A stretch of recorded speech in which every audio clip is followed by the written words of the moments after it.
Okay, Andrew Yang. Some of you have heard of him because he's running for president on a rather unconventional platform. He's got a great idea for all of us. He wants to implement universal basic income. What is a universal basic income? What is your plan? Sure. I just want to give a little bit of a run-up to how I arrived at this point. Now, I spent the last 7 years helping create 3,000 jobs in Michigan, Ohio, Alabama, Louisiana, and I'm convinced now that we're pouring water into a bathtub that has a giant hole ripped in the bottom. So universal basic income is a policy where every member of a society, let's say every American adult, receives a certain amount of money to meet his or her basic needs every month. And my plan, the Freedom Dividend, is that every American adult would receive $1,000 per month, free and clear. $1,000 every month to each of us. Now, I've heard some people say that they find Yang so convincing that they're more open-minded about universal basic income now. But me, I'm not so convinced. In fact, after hearing the man describe his plan, I was so thoroughly unimpressed that I decided I was going to put together my own video explaining why I oppose his plan. Putting together my response to Yang was not so easy, though. You noticed in that first clip how he kind of meandered around for a while before he answered the question? He does that a lot. Now, when you're talking about universal basic income, there's two questions that come up. How much money and where is it coming from? Well, that was a pretty direct question. What kind of chance is there that we'll get a direct answer? So first, I want to say that if you look at the heritage of universal basic income, it's a deeply American idea where Thomas Paine was for it at the founding of the country. And then Martin Luther King was for it. Milton Friedman, the godfather of conservative economists, was for it. Oh, Thomas Paine was for it. And Martin Luther King was for it, and Milton Friedman was for it. Those are some pretty good character references there, but how much is it going to cost? And where is the money coming from? And one state has had it in effect for 37 years, where everyone in that state gets between $1,000 and $2,000 a year, no questions asked. That's Alaska? Yeah, it's Alaska, and they fund it with oil money. Alaska has a similar system? Fascinating. But your plan, how much will it cost, and where is the money coming from? So I know you spoke to another guest about, hey, how do you get, let's say, approximately $3 trillion a year to fund universal basic income? And the great thing is that the first thing is it's not actually $3 trillion. It's not $3 trillion. Oh, that is a relief, because it sounded expensive. How much will it cost? And where is the money coming from? And the reason why it's not $3 trillion is that if you look at what we're currently doing, we're spending about $1.5 trillion right now on 126 welfare programs and Social Security. And so if you show up to someone's door and say, hey, here's a dividend of $1,000 a month, but if you're already getting more than $1,000 in stuff, we're not just going to stack it on top. Yeah, that's a good point. We don't want to double pay. Can we get to the cost now and where the money is coming from? So the $3 trillion actually shrinks a lot very fast because of the fact that about half of Americans are already getting various income support from the government. So the real price tag is closer to about $1.8 trillion. There we go. That's half the answer. It was a bit of a walk, but it's... Wait, say that again? $1.8 trillion. $1.8 trillion.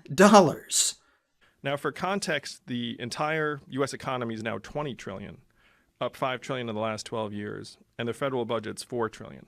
So you're looking at $1.8 trillion. It's a lot of money. Yeah, you could say that's a lot of money. $1.8 trillion is a lot of money. But it's actually manageable. And one of the things that I haven't heard discussed here with you is that when you put money into people's hands, the money doesn't disappear. Like if I gave you $1,000 a month, it probably would not make a big difference in the economy because it would just go into your account somewhere and nothing would happen.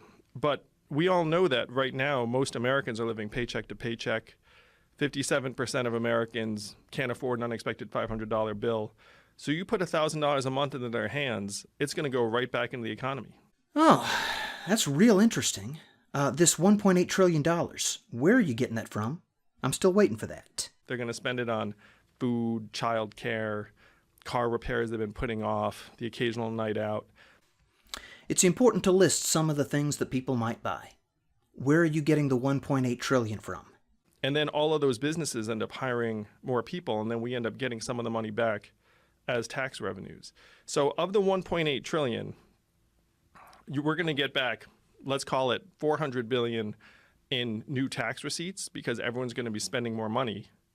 We're going to save 1 to 200 billion on things like incarceration and homelessness services and emergency room healthcare. Oh, that's great. The government will make money from the money it spends. Last guy I bought an appliance from was real eager to tell me how much I would save. I still had to pay for it, though. So where are you getting this 1.8 trillion from? I was in New Hampshire last month. I don't give a shit where you were last month. Where's the 1.8 trillion coming from?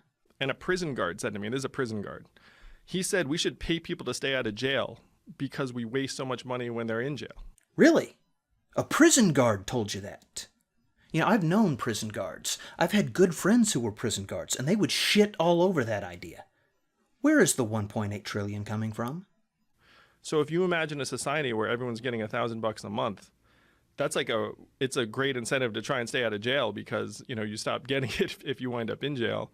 And it reduces recidivism because when you come out of jail, at least you have, you know, $1,000 a month waiting for you, and then you're less inclined to commit a crime and head back in. How much crime do you think you'd actually prevent, though, by giving people $1,000 a month? Oh, for crying out loud, Joe, let him answer the first question. I'm sure he will eventually. Where is the 1.8 trillion coming from? Well, it's not going to fix all of it, for sure. I mean, we'll still have jails. You can say that again. Where's the 1.8 trillion coming from? At the margins, would it keep like that person who's falling through the cracks and feels like they have no place in society? And maybe they, you know, it's like the people around them are also like, hey, you know, you don't have any value, and you get $1,000 a month. Maybe like it keeps them off at the margins. And everything we're talking about is at the margins. $1.8 trillion is a hell of an expensive margin. Where are you getting it from? The magic is that if you have $1,000 a month and you're a parent, so you feel this, that studies have shown that your kids are healthier, better nourished, more likely to graduate from high school and get further education, mental health improves, relationships improve, domestic violence goes down, hospital visits go down, and your worker productivity goes up. Wow! A lot of really good things happen when you give away free money. It's all for nothing, though, if you can't tell me where the money is coming from. So if you look at the cost savings and the value gains and the economic growth, that actually gets you back about $1 trillion of the 1.8. Oh, there we go. There's part of the answer. You spend 1.8 trillion and you get $1 trillion back. Having a little trouble swallowing that, and even if I did, that sounds like one hell of an expensive gamble. Most expensive gamble I've ever heard of.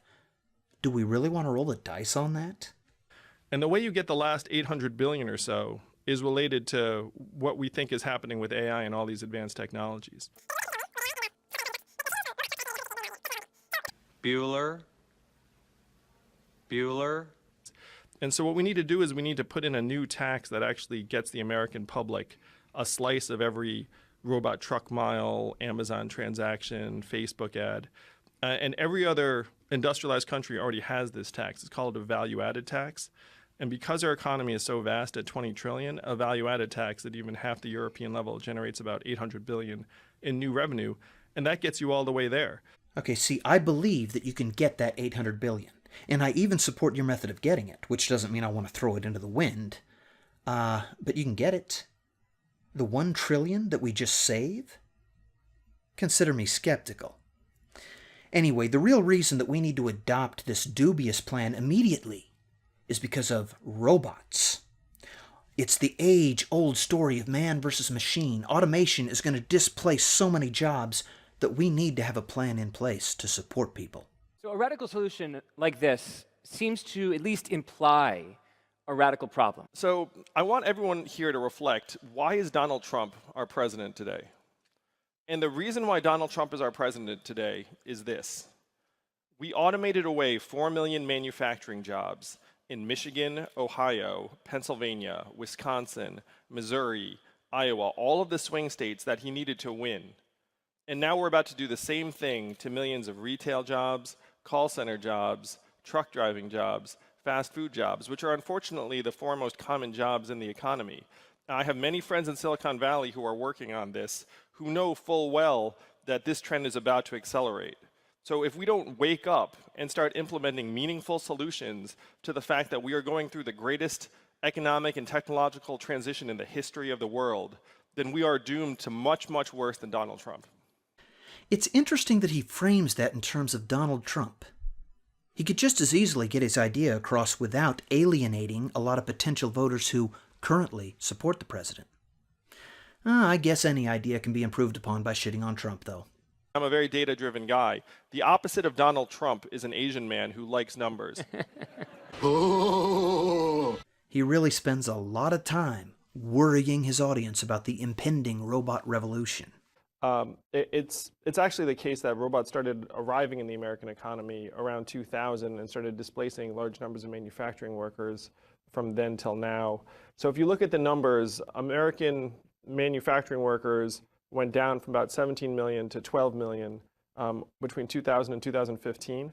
And of those 5 million jobs lost, the vast majority, 80%, were due to robots and automation. It's going to be much more likely that they say you need to make these robot trucks illegal, or they're just going to park their trucks across the highway, get their guns out, because a lot of these guys are ex-military, and just be like, hey, like I'm not moving my truck until I get my job back. And there'll be a lot of truckers in the same situation. So according to the estimates, this is called the fourth industrial revolution, and we're going to displace jobs at 3 to 4 times the rate of that industrial revolution.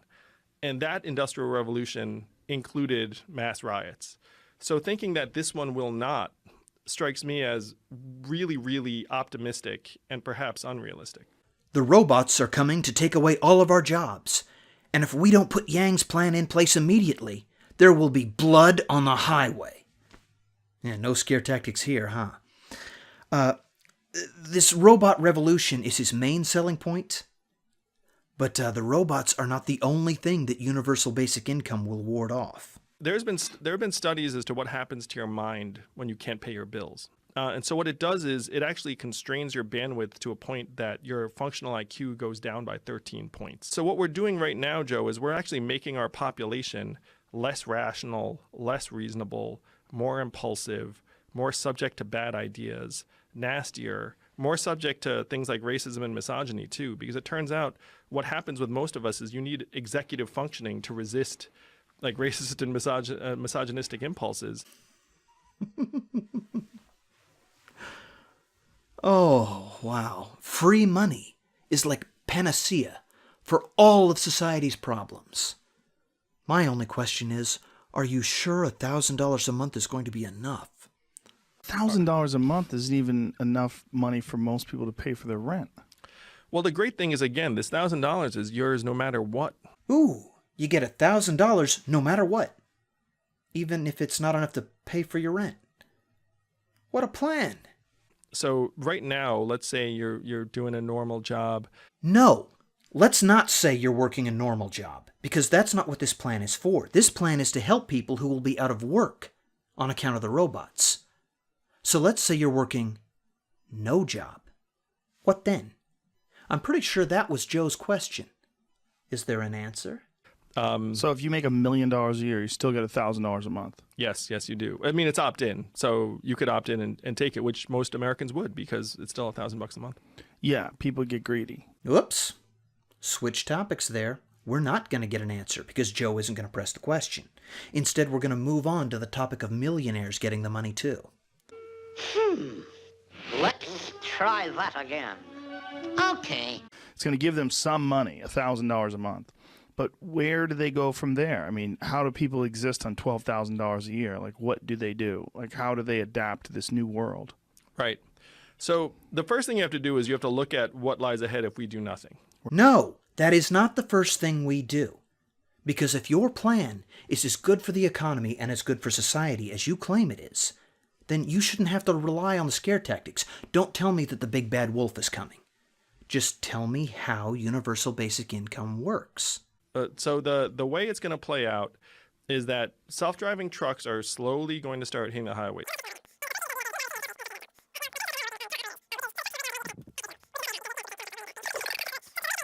They're equipping trucks with teleoperating software, which means that a trucker, a teleoperator in Nevada or Arizona, will beam into the truck and just be able to see out the front like a video game.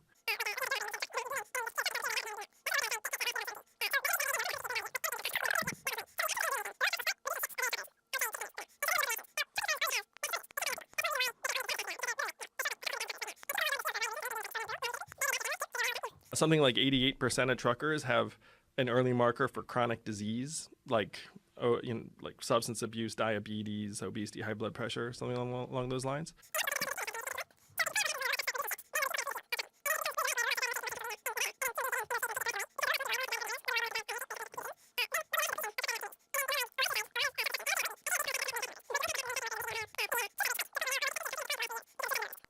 The great flu pandemic of 1918.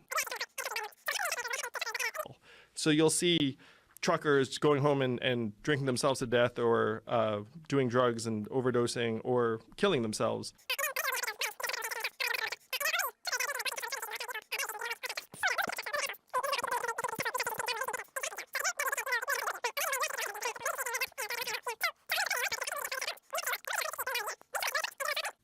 Maybe we should have this universal basic income where everyone feels like they're getting $1,000 a month, which is not a work replacement. It's not going to make their lives easy.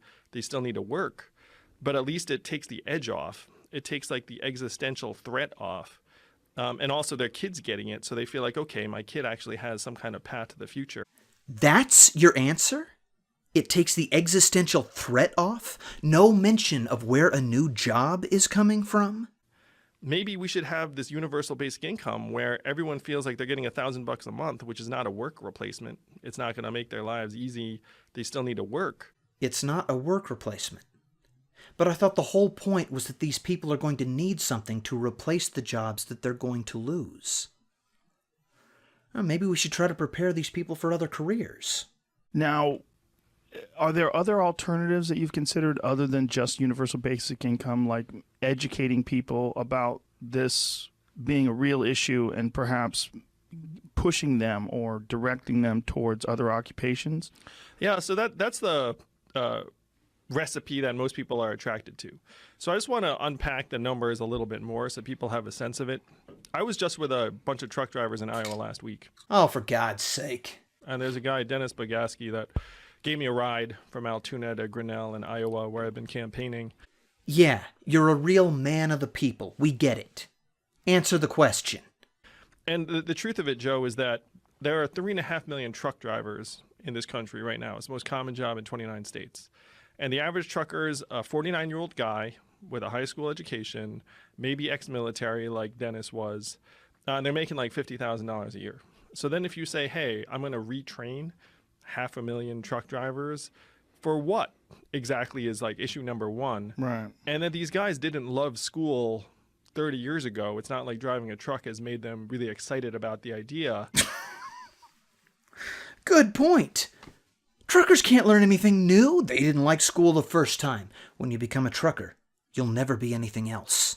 Once you start down the dark path, forever will it dominate your destiny. Yeah. And then the new job you're training them for, I looked into the data as to how good we were at retraining, let's say, displaced manufacturing workers in the Midwest when we started decimating their jobs. And we're terrible at it. Like, according to independent studies, government-funded retraining programs had a success rate of between 0 and 15%. Good luck trying to get the blue-collar vote after you've told them all that they're just too damn dumb to learn. And I understand that there are serious obstacles in place. But is Yang really trying to convince me that we should give up on any effort to bring the workforce into the future? That instead we should just throw money at the problem and hope it fixes itself? Give a man a fish, and you save the economy. Teach a man to fish, and a robot will take his job. One issue that I see right away with it, in other words, giving people a monthly income without conditions, is it doesn't seem to address the problem that you're describing in the large, broader sense, which is there are going to be fewer jobs for humans. Good question. What's the answer? And this is where it gets really deep and human and philosophical. It's complicated. I don't even understand it myself. And so my platform has a few main components. Universal basic income is one, but the second one, which is as important, is that we need to change how we measure value. GDP did not exist as a measurement until the Great Depression.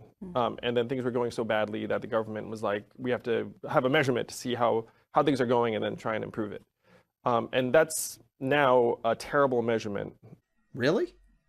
Because the Roosevelt Institute study that you've mentioned more than once. The Roosevelt Institute tried to model it out. The Roosevelt Institute studied this plan of everyone getting $1,000 a month. It uses the GDP for its measurements. So instead of GDP, we should be measuring things like childhood success rates, mental health, freedom from substance abuse, engagement with work, broadly defined. Okay, in the end, his answer makes no sense. How do we provide new jobs to people? Changing the way that we measure value. How does that create new jobs? I'm going to need a plan that's a little bit more concrete than that.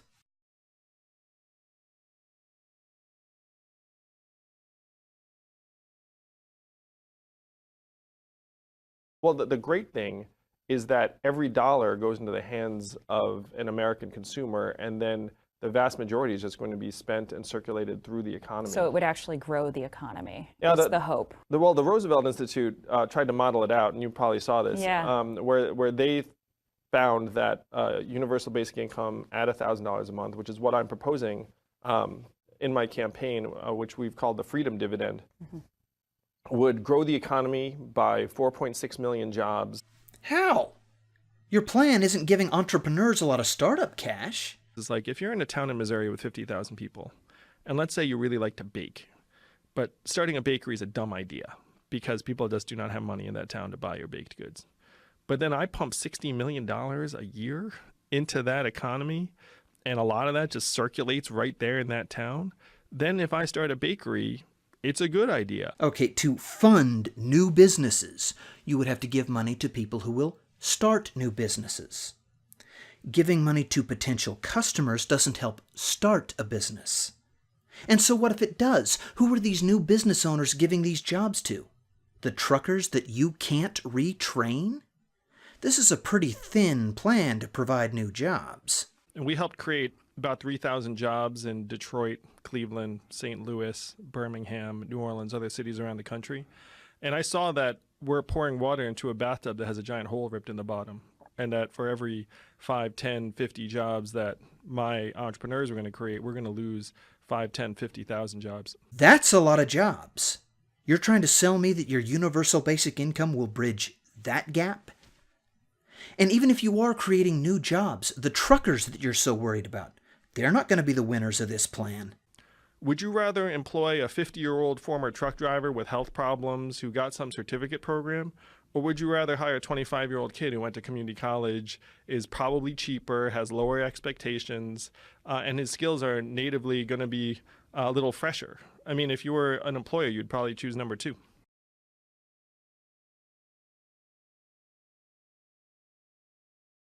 Okay, see, the displaced truckers and all the other displaced workers, they're still going to have to compete for jobs. And according to you, employers are not going to want them. What does your plan do to change that? Because your plan is not a work replacement. These people will still need jobs. And you go to them and say, hey guys, you worried about robot trucks taking your jobs? They're like, there's no way a robot could take my job.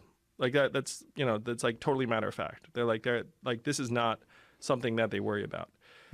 Their attitude has transitioned from that somewhat to we should make robot trucks illegal. Well, that sounds good. Let's do that instead. Now, I know that I've got a lot of people who will tell me that government regulation is a big no-no and we need to avoid it. And generally speaking, I agree with that. But given the alternatives here, I'd be more than happy to put one in place. Not one that makes robot trucks illegal. However, I wouldn't mind seeing a measure put in place that would force companies to phase robot trucks in over time, that would give workers the chance to adapt to the new economy. Apply that principle to other industries, and maybe we won't have to leave so many people behind. And now it is time for my final thoughts. If I apply even a little bit of common sense to this universal basic income plan, I cannot support it for two reasons. The first is that I'm not convinced enough that nothing will go wrong. I would have to be 98% certain that nothing really bad would go wrong if you put this plan into place. That's not fair. Other ideas aren't held to that standard. Well, no, they're not. But this one has to be, because you can't undo it. Imagine putting this plan into place. How would you get rid of it?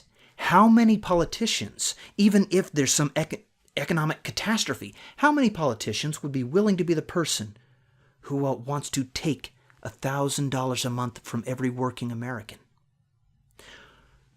You can't repeal it. So you'd better be damn certain that it is the right thing to do before you put it into place. The other reason that I can't support it is, even if I thought it sounded like a good idea at $1,000 a month, it's not going to stay at $1,000 a month. Yeah, people get greedy. Yeah, people do get greedy. What are the chances that people will be satisfied with $1,000 a month once they have it? 0. 0. There is a 0% chance. $1,000 a month is not a work replacement, remember? What happens when $1,000 a month doesn't supply jobs to enough people? Well, it won't be long before you'll hear demands that it be raised to $1,500 a month. And then $2,000. And this supposedly affordable price tag that Yang put on his plan, that's gone. And if you think that would stop the payments from rising, think again. This Roosevelt Institute study that is supposed to show how well the plan will work? Well, according to them, the plan only works if you increase the government debt. The argument has already been made to spend money that we don't have.